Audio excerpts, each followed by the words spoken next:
মায়ের গল্পটা বলি। আমার মা 2018 সালে আমি যখন মাকে গিয়ে বলছি মা আমি ঢাকা বিশ্ববিদ্যালয়ে পড়তে চাই, আমার তো কোচিং করতে হবে, মা বলছে 2-1 দিন সময় দে। আমি বুঝে গেছি যে আমাদের কাছে টাকা নাই। মা ব্রাক থেকে 12,000 টাকা তুলছে। কত হাজার?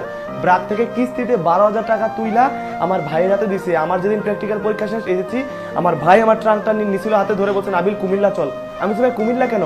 বলছে ঢাকা যা কোচিং করার মতো হবে না, আম্মু টাকা দিছে, তুই কুমিল্লা কোচিং করবি। ওই দিন যে কুমিল্লা গিয়ে কোন একটা কোচিং এ ভর্তি হয়েছিলাম, ঢাকা গিয়ে ভর্তি হতে পারি নাই। ঢাকা যাইতে টাকা লাগে, সেই টাকা ছিল না।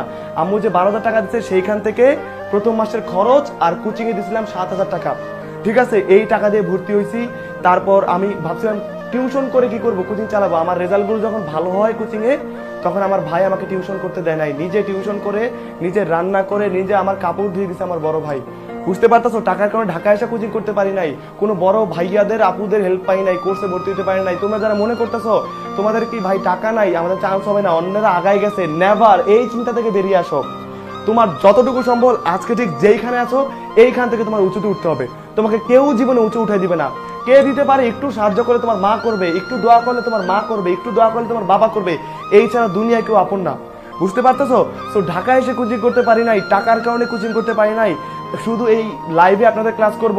মনে বিশ্বাস রাখো, মনে জোর রাখো, মা বাবার দোয়া তোমার কাজে লাগবে। আজকেই বাসায় যাবা, যারা আসো প্রত্যেকে, যারা ক্যান্ডিডেট, বাসায় গিয়ে মারে জড়ায় ধরবা, বাবারে জড়ায় ধরবা, পায়ে সালাম করবা। কি করবা? কপালে একটা চুমু দিয়া বলবা মা আমার জন্য দোয়া করেন, আমি একটা যুদ্ধে নামতাছি, ঢাকা বিশ্ববিদ্যালয় জয় করে তো ফিরবো। তোমার মা তোমার দিকে যা নেক নজরে তাকাবে, ইনশাল্লাহ তুমি ঢাকা বিশ্ববিদ্যালয়ে চান্স পাবা। এই পরিশ্রমটা কাজে লাগে। আকাশের মালিক তোমাকে হেল্প করে তুমি চান্স পাবা। সুতরাং তোমার টাকা নাই, তোমার ফ্যামিলি স্ট্যাটাস নাই, তোমার বংশ উঁচু না, তুমি গ্রামে থাকো, প্রত্যন্ত অঞ্চলে থাকো, জমিতে কাজ করো, তোমার পয়সা নাই, কিচ্ছু নাই, এগুলো কোনো ম্যাটার করে না।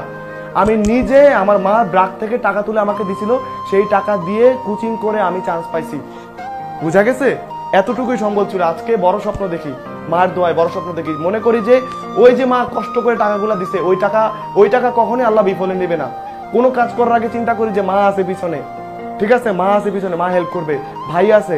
সুতরাং ভাই এক্সকিউজ দিও না, তোমাকে ঢাকা বিশ্ববিদ্যালয়ে দেখতে চাই।